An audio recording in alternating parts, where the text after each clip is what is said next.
Welcome to our Maha Periyava களஞ்சியம் channel.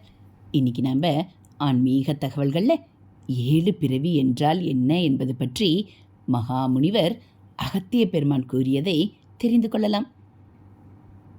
முதலில் கடவுள் மனிதனாக பிறப்பது, 2 மனிதன் மனிதனாக பிறப்பது, 3 மிருகம் மனிதனாக பிறப்பது, 4 பறவைகள் மனிதனாக பிறப்பது, 5 நீர் வாழ்வன மனிதனாக பிறப்பது, 6 பூச்சி புழு மனிதனாக பிறப்பது, 7 மரம் செடிகள் மனிதனாக பிறப்பது.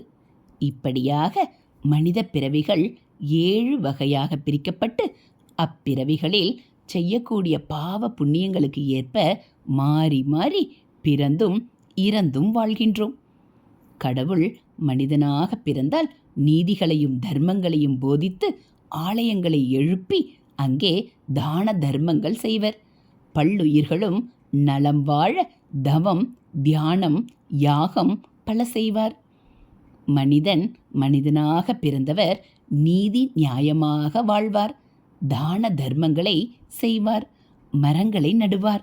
மிருகம் பறவைகளுக்கு பசியினை போக்க வழிவகை செய்வார். மிருகம் மனிதனாக பிறப்பது எந்நேரமும் உழைப்பான், ஆனால் அதனை சரிவர பயன்படுத்தாமல் வீண் செய்து விடுவார். நீதி நியாயம் எதையும் பார்க்காமல் எவர் பொருளானாலும் எடுப்பார்கள், மற்றவர் மனதையும் துன்புறுத்துவார்கள். பறவைகள் மனிதனாக பிறப்பவன் எப்போதுமே உழைக்காமலே அடுத்தவர் பொருளை பறிக்கவே திட்டமிடுவார்கள். மிருகம் பறவைகளை உயிரென்றும் பாராது அறுத்து உண்பார்கள். நீதி தர்மம் எதையும் செய்ய மாட்டார்கள். நீர் வாழ்வன மனிதனாக பிறந்தால் அடுத்தவரை பழித்தல், நயவஞ்சகம் செய்தல், புறம் பேசுதல், இழிவாய் பேசுவது, குற்றச் செயல்கள் செய்வது, இது போன்றவைகளை செய்வார்கள். புழு பூச்சி மனிதனாக பிறந்தால் வீண் பழி போடுதல், எந்த வார்த்தையும் தவறாகவே வரும். எல்லோரையும் மகான்களையும் ஏன் கடவுளையும் கூட இழிவாக பேசுவார்கள். கொலை களவும் செய்வார்கள்.